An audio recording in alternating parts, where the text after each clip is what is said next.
Foundations of Amateur Radio.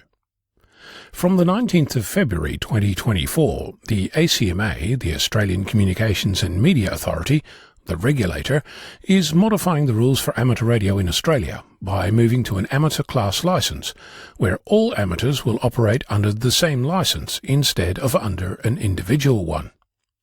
You must be qualified to operate under the new class licence, and all currently licensed radio amateurs should now have been issued with a recognition certificate for their current qualification level. Keep this certificate safe. It authorises you to operate as an amateur and shows which call signs you currently hold. I've just received a revision that now correctly identifies my call sign, Victor Kilo 6 Foxtrot Lima Alpha Bravo, as a 4-letter call sign rather than 3 letters, which caused concern over the longevity of my call. There's no annual charge to operate as an amateur, no charge to keep a call sign, and no charge to do an exam. However, if you operate a repeater or beacon, you'll continue to require a transmitter licence. There are once-off charges for applications to consider and issue recognition certificates and call signs, but those are not new. The document that legally defines amateur radio in Australia, colloquially the LCD, is replaced by the Radio Communications Amateur Stations Class Licence 2023. The regulator carefully states that, quote, to operate an amateur station under the amateur class licence, you must comply with the conditions within it, end quote, but doesn't clarify if those conditions have changed or not. External commentary claims they haven't, but it was completely rewritten and it's difficult to compare the precise actual wording side by side. This has happened before, for example when the regulator introduced the limited licence in 1954, the novice licence in 1975, abolished Morse in 2004, and introduced the Foundation, Standard and Advanced licences in 2005. It was replaced again in 2015 and has been revised since, most recently on the 17th of November 2021. I suspect lawyers will find potentially unintended but material differences between documents, but to my knowledge that investigation has not yet occurred.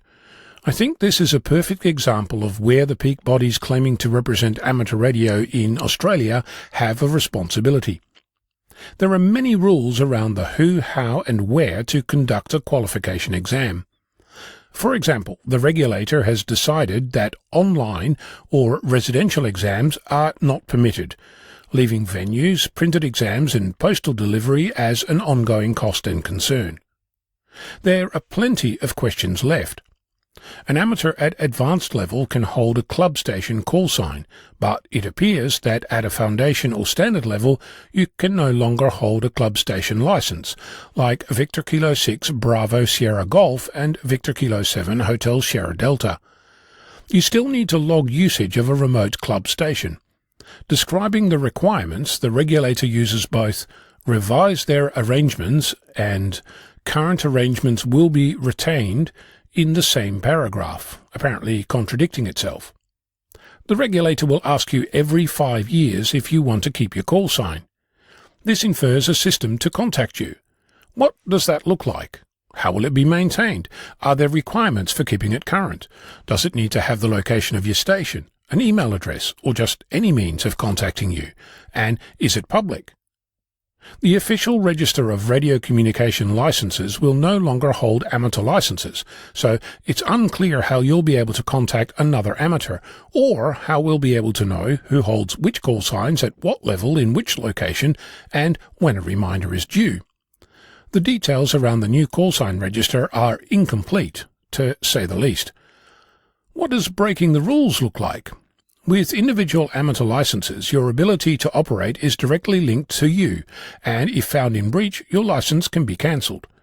Under a class licence, your ability to operate hinges on knowledge that cannot be taken away. The regulator publishes the relationship between some international amateur licences and qualification levels in Australia. And as an international visitor, you can apparently operate in Australia for 365 days, if your current licence is recognised.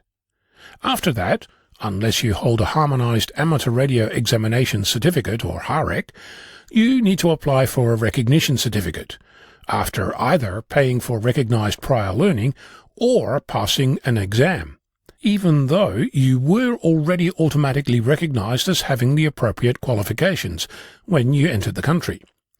Does the list of recognised licences get longer as more international amateurs pay for prior learning? And if you leave the country and return, will the clock reset? There's more.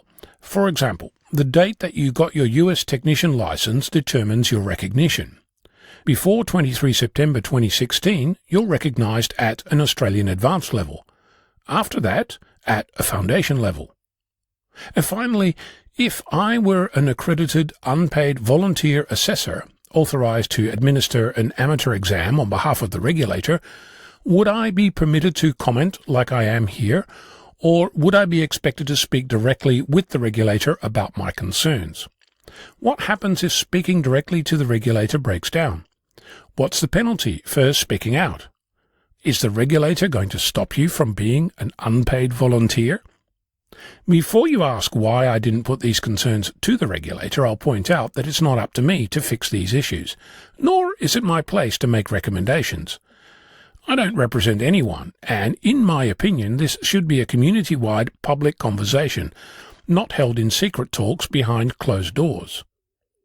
As an amateur outside Australia, I'd recommend that you pay attention, because I'm sure that bean counters will be taking notes to see if there's money to be saved at your regulator. I'm Ono, Victor Kilo 6, Foxtrot Lima, Alpha Bravo.